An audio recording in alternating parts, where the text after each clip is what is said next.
The chandelier sparkled like 1,000 tiny stars above the grand ballroom, its light casting a golden glow across the sea of elegantly dressed guests.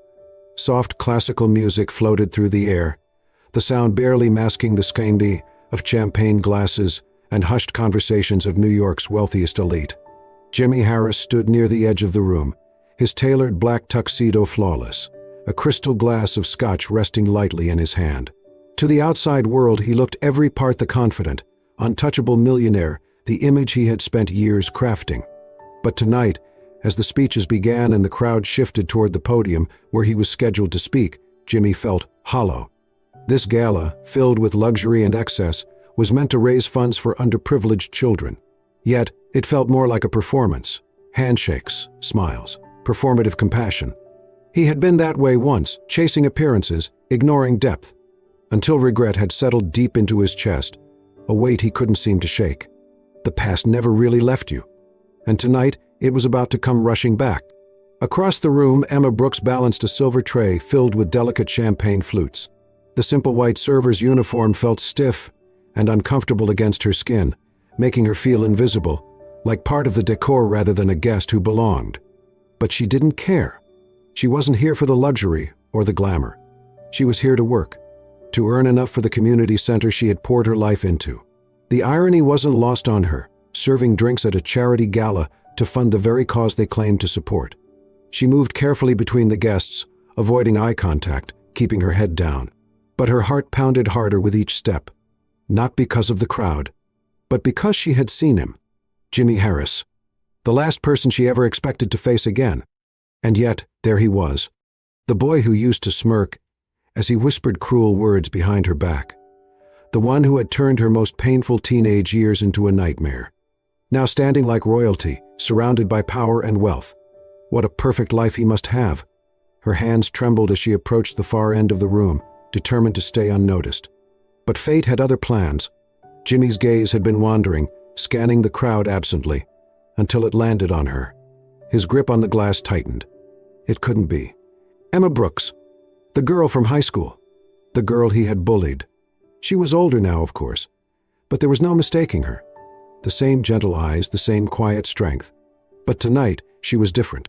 There was a heaviness in her expression, a weariness he didn't remember. And as she moved between the crowd, carrying the tray, Jimmy felt something he hadn't experienced in a long time. Shame. His feet moved before he could stop them. He wasn't even sure what he planned to say. An apology? Small talk? Would she even remember him? But before he could reach her, Emma turned suddenly, and crash. The glass of champagne she was holding collided directly with his chest, spilling golden liquid across the pristine fabric of his tuxedo. Gasps echoed around them. The music faltered. Emma's face went pale as the crystal flute shattered on the floor between them. "Oh my God, I'm so sorry." Jimmy blinked, the cold dampness of the drink barely registering. His heart was pounding too loudly. Then their eyes met. Recognition flashed in her gaze. But it wasn't surprise. It was anger. "You?" Jimmy's voice came out rougher than intended, the shock twisting inside him. Emma's eyes narrowed. "Yeah, it's me." Her voice was steady, but there was ice beneath it. "What? Surprised to see me like this? Serving drinks instead of sitting at your fancy table." Jimmy opened his mouth, struggling to find the words, but Emma wasn't finished. "I thought I'd never see you again either, Jimmy." She stared pointedly at the stain on his suit. "Seems like you're still making people feel small, huh?" The words hit him harder than the champagne ever could. Before he could respond, she turned on her heel, grabbed a towel from a nearby server station, and began wiping the mess as if he were nothing more than another spill to be cleaned. And then she was gone. The room slowly resumed its rhythm. Conversations picked up. The music swelled again. But Jimmy remained rooted in place, staring after her. For the first time in years, he wasn't thinking about his reputation. He wasn't thinking about his wealth. He was thinking about her, and the pain he had clearly left behind. It wasn't supposed to matter anymore, but it did. And as the gala continued around him, Jimmy realized something else. He couldn't just let her walk away this time. The rain tapped lightly against the windows of Jimmy's penthouse, matching the restless storm inside him. The gala had ended hours ago, yet Emma's words still echoed in his head. "Seems like you're still making people feel small, huh?" He sat in his study, scotch untouched beside him, scrolling through his phone as he searched her name. Emma Brooks. A few results came up, local news articles, a fundraiser page. Director of the New Horizon Community Center. The photo showed Emma smiling warmly with a group of children, her expression so different from the guarded look he had seen last night. Jimmy leaned back, heart twisting with a sharp pang of guilt. The memories came flooding back, unbidden. Flashback, high school. The cafeteria was buzzing. Jimmy sat at the center of the table, surrounded by the loudest, most popular kids in school. The king of the social hierarchy. And then there was Emma. Quiet. Alone. Books clutched tightly to her chest as she sat at the far corner, trying to disappear. Her clothes, faded jeans, worn-out sneakers, made her a target. And Jimmy? He had taken the easy shot. Nice shoes, Brooks. Those from the donation bin? The words had been meant to get a laugh. And they had. But it was the way her face fell, the way she had stared at the floor like she wanted to sink into it, that haunted him now. At the time, he had told himself it was harmless. Just teasing. But it hadn't been harmless. And now, years later, the damage still lingered. Back to present day. The next morning, Jimmy found himself outside the New Horizon Community Center. The modest brick building looked nothing like the world he was used to. No luxury, no marble, just a small sign above the door with peeling paint. Yet the moment he stepped inside, he felt the warmth. Laughter echoed from the playroom. Walls covered in colorful drawings. Shelves filled with donated books. A place built with heart. And then he saw her. Emma stood at the far end of the hall, her hair in a loose ponytail, wearing a simple sweater and jeans, speaking softly to a group of volunteers. She hadn't seen him yet, but when she did, her smile vanished. The light dimmed from her eyes. She excused herself from the volunteers and approached, arms crossed, clearly bracing for confrontation. "What are you doing here, Jimmy?" Her voice was calm but cold. He cleared his throat, struggling to find the words. He hesitated. "I read about this place. I didn't realize everything you've done here. It's impressive." Her gaze narrowed. So you Googled me. What? Trying to clear your conscience after last night?" Jimmy shook his head, guilt tightening in his chest. "Look, Emma, I'm not here to upset you. I know I hurt you back then. I was an idiot, a selfish, insecure kid who wanted to fit in, and I took it out on you." Emma's jaw tightened. "You didn't hurt me, Jimmy. You humiliated me. For years." The words hit harder than expected, but he didn't back away. "I'm trying to make it right," he said quietly. She exhaled, shaking her head. "People like you think you can just throw money at a problem and it'll go away. But this," she gestured around the center. "This isn't something you can fix with a check, Jimmy." "That's not why I'm here," he insisted, voice softer now. "Then why are you here?" Jimmy hesitated. Because he couldn't stop thinking about her. Because he hated the way she looked at him, with so much hurt. Because he wanted to understand the woman she had become. But he couldn't say any of that. So instead, he answered, "Because I'm proud of what you've built, and I want to help however I can." Emma blinked, clearly taken aback by the sincerity in his voice. But the walls around her heart didn't budge. "Help?" she repeated bitterly. "You didn't care about people like me back then, Jimmy. Why would you care now?" His throat tightened. "Because I'm not the same person I was back then." A long, heavy silence settled between them. Finally, Emma shook her head, the vulnerability in her eyes briefly flickering before hardening again. "I don't need your help. We're doing fine without your charity." And just like that, she turned and walked away. Later that night, Jimmy sat alone in his penthouse, staring at the untouched dinner before him. He kept replaying the conversation in his head, the anger in her voice, the pain behind her words. He had thought showing up would be enough. That words and apologies could somehow erase years of hurt. But it wasn't that simple. He couldn't undo the past. But maybe, just maybe, he could find a way to prove that he had changed. And for the first time in years, it wasn't guilt driving him. It was her. The air in the New Horizon Community Center felt heavier than usual. The sound of children's laughter was replaced with quiet murmurs as Emma sat at her desk, the glow from her outdated computer flickering. Her heart sank as she stared at the financial report on the screen. Deficit, $12,450. She ran her hands through her hair, exhaustion pressing hard against her chest. The community center had been her lifeline, the place where struggling families found hope, where she felt like she finally belonged. And now, it was slipping away. They had been behind on rent for months. Donations were dwindling.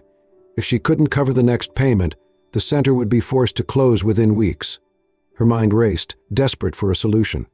Bake sale? No, not enough. Crowdfunding? Already tried.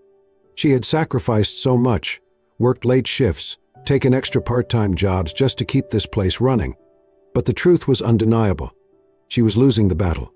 The next morning, Emma arrived early to sort through paperwork, the ache in her chest heavier than ever. When she unlocked the office, a thick envelope sat on her desk, addressed simply. For New Horizon. Her brow furrowed as she opened it, her fingers trembling slightly. Inside was a cashier's check. For $20,000. Her breath caught. It was enough to cover the back rent and secure the center for the next several months. No note, no name, just the check. Emma's heart pounded, a strange mix of relief and confusion swirling inside her. Who would? Blood. Jimmy. Later that afternoon, Emma stormed through the glass doors of Jimmy's corporate office, her heart thudding as she scanned the opulent lobby. She hadn't intended to come here. She had wanted to be grateful, to let it go. But the more she thought about it, the anonymous check, the timing, anger simmered beneath the surface. When the receptionist looked up, Emma's voice was calm but firm. I need to speak with Jimmy Harris. Minutes later, Jimmy was leaning back in his chair, caught entirely off guard as Emma entered his corner office. She held the check between her fingers, lips pressed into a tight line. So, she began, voice trembling, was this supposed to fix everything? Jimmy's brows furrowed. What are you talking about? She dropped the check onto his desk. This. The donation. You thought you could just throw money at me and make the past disappear? Jimmy's eyes flicked to the check. His stomach sank. He hadn't planned on her finding out. I wasn't trying to buy forgiveness, he said carefully, standing. I just wanted to help. Emma folded her arms, her glare sharp. No. You wanted to feel better about yourself. That's what this is, isn't it? Your guilt. Your charity. Climb. Jimmy clenched his jaw. That's not fair. She took a step closer, voice rising. You don't get to rewrite the past, Jimmy. You don't get to bully someone for years, then sign a check and think it all goes away. His expression shifted, raw pain flashing in his eyes. I know I can't change what I did, Emma. But I'm trying. She shook her head, emotion rising in her throat. You humiliated me, Jimmy. Do you know how many nights I went home crying? How hard it was to walk those halls with everyone whispering. And now, suddenly, you show up with your perfect life and your money, acting like you can fix everything? Jimmy's voice broke. I hated myself for what I did to you. Emma froze. I wasn't proud of who I was back then, he continued, softer now. I was a coward. I let other people influence me. I thought fitting in mattered more than kindness. Emma's lips parted, but she said nothing. Jimmy's gaze dropped, the vulnerability in his voice undeniable. I think about it more than you realize. I've carried that shame with me for years. And the truth is, I don't just want to make this right because I feel guilty. His voice caught. I never forgot you, Emma. Not really. And seeing you again, seeing what you've built, how strong you are, made me realize how wrong I was. And I don't know how to make that right. Silence filled the room, thick with emotion. Emma stared at him, heart pounding. She wanted to believe him. But the pain was still raw. You can't undo the past, Jimmy. He nodded slowly. I know, but I can try to be better. If you'll let me. For a brief moment she saw it, the truth in his eyes, the sincerity. But the scars ran deep. I need time, she whispered, stepping back toward the door. Jimmy didn't stop her. He simply nodded, watching as she left. And when the door closed behind her, he felt it. The ache of knowing he had just let her walk away. And the overwhelming realization that he didn't just want forgiveness anymore. He wanted her. The scent of fresh paint lingered in the New Horizon Community Center as Jimmy stood in the playroom, his sleeves rolled up, a paintbrush in hand. Bright splashes of blue and yellow danced along the wall as children buzzed excitedly around him, their laughter echoing through the space. Mr. Jimmy, look. I painted a rainbow. A little girl beamed, showing off her colorful masterpiece on the paper in front of her. Jimmy offered a genuine smile. That's amazing, Mia.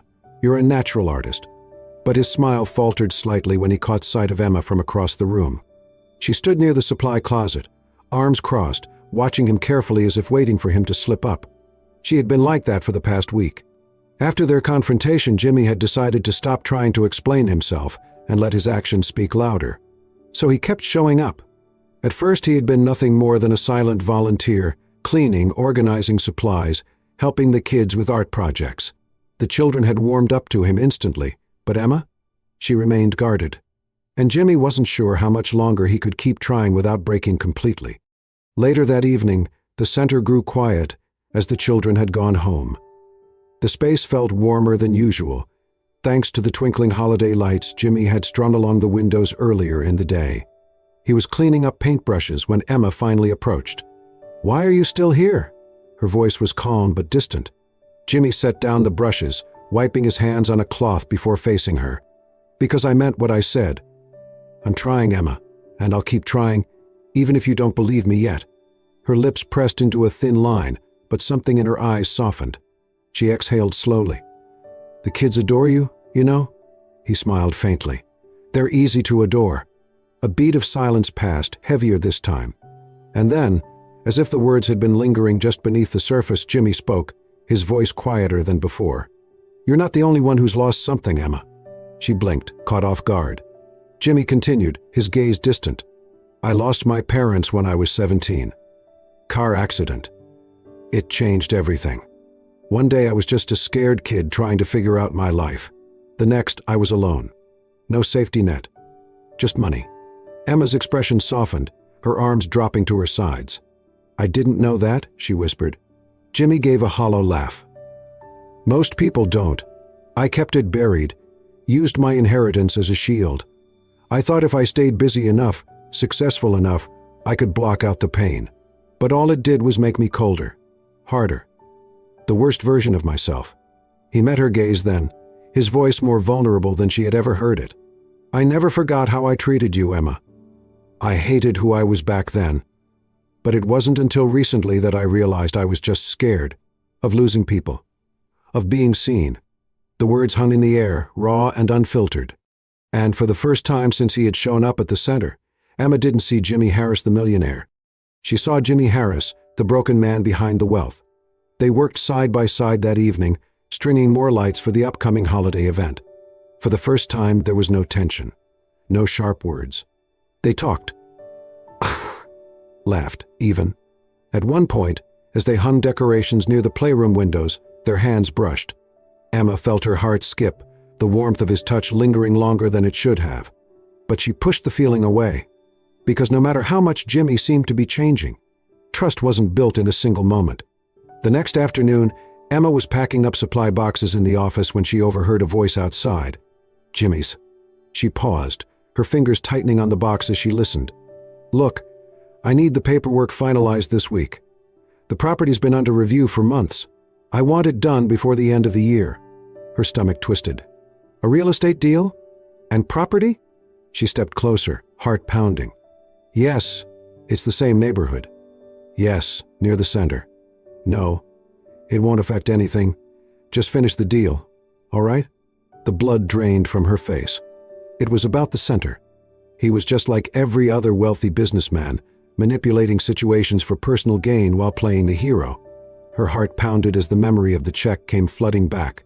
Had this all been a ploy? Had he just been trying to get close so he could buy out the land? The warm moments they'd shared last night suddenly felt like a lie. Jimmy hung up the phone and turned, startled as he saw Emma standing in the doorway, arms crossed, eyes shimmering with unspoken betrayal. "Emma." She held up a hand, cutting him off. "Don't." Her voice shook with anger. "I heard everything." His brow furrowed. "What are you talking about?" "You are talking about the land. The property deal near here. So this," she gestured around the center, "this was your plan all along. Make me trust you, get close, and then take everything from us?" Jimmy's face twisted in shock. "No, that's not. Don't lie to me, Jimmy." Her voice cracked, the pain evident. For a long moment, neither of them spoke. Then Jimmy took a slow step forward, his voice softer, pleading. "Emma, you have it all wrong. Let me explain." But her walls were back up, stronger than ever. And this time she wasn't giving him a chance. "I trusted you," she whispered, voice trembling. "And I won't make that mistake again." And with that, she turned and walked out, leaving Jimmy standing there, heartbroken, and more determined than ever to prove her wrong.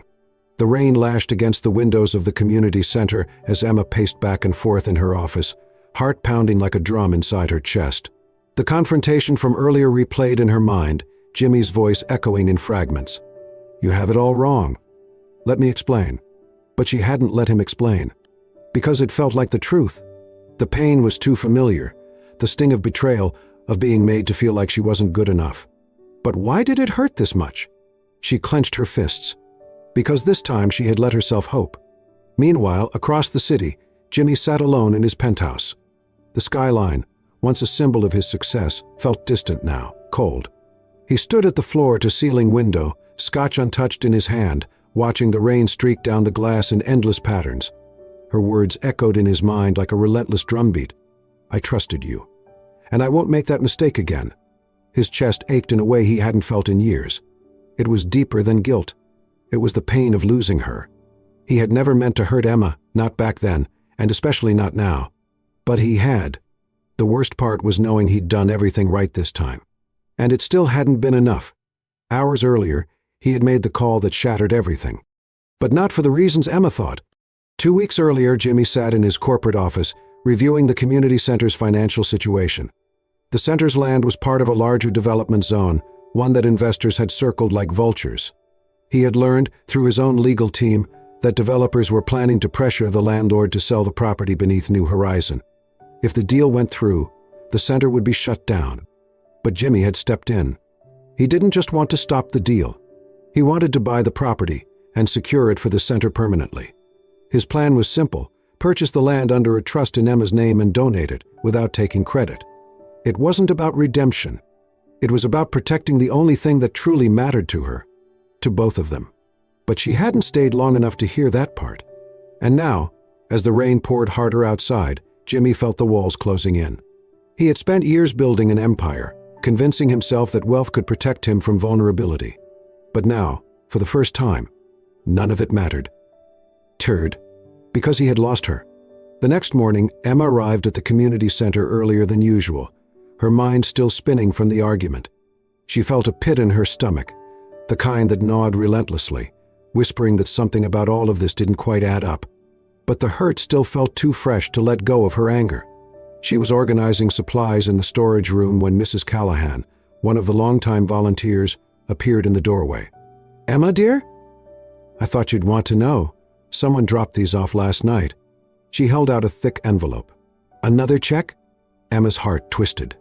But as she opened the envelope, what she found inside wasn't money. It was a deed. Her breath caught. It wasn't just a donation. It was the title to the property. Her name was on the paperwork. Emma's heart raced as she scanned the document, searching for an explanation. There, stapled to the back, was a handwritten note. For the children. No strings attached. Her vision blurred.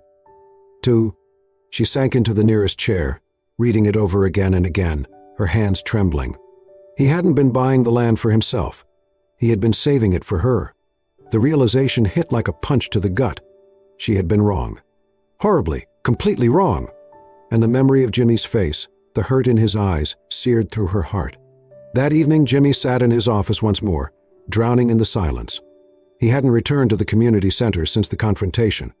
What was the point? He had tried. He had given everything, his honesty, his effort, his heart. And it hadn't been enough. The sound of the doorbell echoed through the penthouse. He ignored it at first. Until it rang again. With a sigh, he set his glass down and moved toward the door, ready to send away whoever was intruding on his misery. But when he opened it, Emma stood there, rain-soaked and breathless, clutching the deed in trembling hands. For a moment, neither spoke. The tension between them felt palpable. Until finally, Emma whispered, voice cracking, "You saved the center?" Jimmy nodded, his throat tight. I didn't want you to lose it. I was trying to help." Emma swallowed hard, blinking back tears. "But I accused you," I said. Jimmy shook his head gently, voice soft. "You had every right to be angry, Emma. I gave you every reason not to trust me back then. I didn't want to lose you again." Her gaze dropped, guilt pressing against her ribs. "I let my pain cloud everything. I was so scared you'd hurt me like before. I didn't see what you were really doing." Jimmy's voice broke. "I was scared too, scared of failing, of letting you down again." Emma took a step closer. Her hand, still damp from the rain, reached for his. And this time, he didn't pull away. The silence wasn't heavy anymore. It was full. Of understanding. Of healing. And as Jimmy brushed a damp strand of hair from her face, she whispered, "I'm so sorry, Jimmy." He stopped her gently. "No more apologies. We've both made mistakes. Let's start over together." And this time she didn't hesitate. She nodded, and as he pulled her into his arms, the storm outside finally began to clear. Several weeks later, the New Horizon Community Center buzzed with life, filled with laughter and the scent of freshly baked cookies. Twinkling lights framed the windows, casting a soft glow on the children's artwork proudly displayed along the walls. The storm had long passed, and now warmth had returned. Emma stood quietly near the entrance, watching as a group of children decorated a makeshift Christmas tree with handcrafted ornaments. Her heart swelled as she saw their smiles, genuine, carefree, safe. Safe because the center was secure. Because of him. It had taken time. After their reconciliation that rainy night, Jimmy hadn't just apologized, he had followed through. He showed up. Again and again. Not just with donations but with effort. Volunteering for story time, fixing the broken chairs in the playroom, even helping with homework when the staff was overwhelmed. And more than that, he listened. He didn't try to fix Emma's life. He didn't shower her with grand gestures. He simply showed up. It was then Emma realized that maybe, just maybe, the boy who had once hurt her wasn't the man standing before her now, and she had finally allowed herself to let go. Tonight, however, felt different. A familiar nervous energy hummed in her chest as she glanced at the invitation tucked into her coat pocket. Charity Gala in honor of the New Horizon Community Center. Guest of honor, Emma Brooks. She hadn't expected this. And when she had asked Jimmy why he was doing it, his only response had been, "Because it's time the world saw what you've done." The ballroom was breathtaking, filled with warm golden light, reflecting off crystal chandeliers. Soft music played from a live string quartet in the corner, and the clinking of champagne glasses echoed softly as guests murmured in admiration of the beautifully designed event. But none of it mattered to Emma, because at the center of it all, there he was. Jimmy stood tall at the podium, his tuxedo crisp, but his expression vulnerable as he addressed the crowd. The audience quieted as his voice filled the space. "I stand here tonight not just as a donor, but as someone who's been humbled and changed." His gaze swept the crowd before pausing on Emma. "I wasn't always proud of the man I've been. I've made mistakes, hurt people I care about, and for a long time I convinced myself that success could erase the parts of me I wanted to forget." Emma felt her breath catch, his words striking deeper than she expected. But Jimmy continued, voice softer.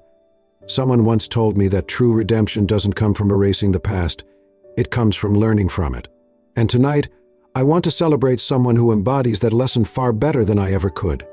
He gestured toward her, his voice steady but full of emotion. Emma Brooks, a woman who turned her pain into purpose, who took her struggles and created a sanctuary of hope lives, a place where every child feels seen, where no one feels forgotten. The crowd murmured in admiration as all eyes shifted toward Emma. Tears welled in her eyes, her hand pressing to her chest as Jimmy continued. "She didn't just save a community, she saved me. And while I can't undo the hurt I once caused her, I can spend every day proving I'm better than the boy I was." A pause. And Emma, his voice cracked just slightly. "Thank you. For your forgiveness. For your strength. And for reminding me what it means to be a better man." The room erupted in applause, but Emma barely heard it. Because all she could hear was the sound of her heartbeat. Loud, steady, sure. After the speeches, guests mingled as the music resumed, but Emma stood by the balcony, the cool air brushing her skin as she processed everything. She didn't notice Jimmy approach until his voice broke the silence. "Hey!" She turned, and for the first time since the gala began, she saw him not as the millionaire or the man at the podium, but simply Jimmy. "Ah, I didn't expect that," she whispered, her voice trembling with unspoken emotion. Jimmy offered a small smile. "I meant every word." Silence lingered, charged yet gentle. Then Emma took a shaky breath. "Jimmy, I need to say something too." He nodded, bracing himself. "I've been holding on to my pain for so long, letting it define how I saw you. I was scared.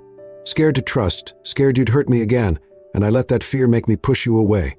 But you've proven you're not the boy who hurt me anymore. And I see that now." She paused, voice thick with emotion. "I forgive you." Jimmy's breath hitched, his hand reaching for hers. "Thank you, Emma, but I don't expect. I'm not finished." She smiled softly. "I forgive you, but trust is earned. And I need you to promise me no more secrets. No more trying to protect me by hiding things. I need honesty. Always." Jimmy squeezed her hand gently, nodding. "You have my word. Always." And in that moment, the weight between them lifted. The pain. The guilt.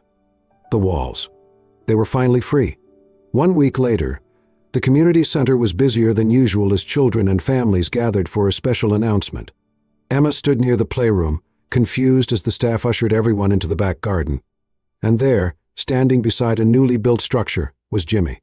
The sign above the entrance read, "Brooks Library, in loving memory of Margaret Brooks." Tears pooled in Emma's eyes as Jimmy approached, tucking a strand of hair behind her ear. "I know how much your mom meant to you," he whispered, "and I wanted her name to be remembered here. Always." Emma couldn't speak. She could only nod, overwhelmed, as she wrapped her arms around him. Because this wasn't just redemption. This was love. Later that evening, as the sun dipped low on the horizon, Emma and Jimmy sat together on the community center steps, watching the children play. No words were needed. Just the quiet understanding that they had both healed. Together. And for the first time in a long time. The future felt bright. And so Jimmy and Emma's story reminds us that true redemption isn't about erasing the past. It's about learning, growing, and finding the courage to be better. If this heartfelt journey inspired you, don't forget to like, comment, and share this story with someone who needs a reminder of hope and forgiveness. And for more soul-stirring stories filled with love, growth, and second chances, be sure to subscribe to Soul Stirring Stories. Thank you for being part of this beautiful journey. See you next time for another unforgettable story.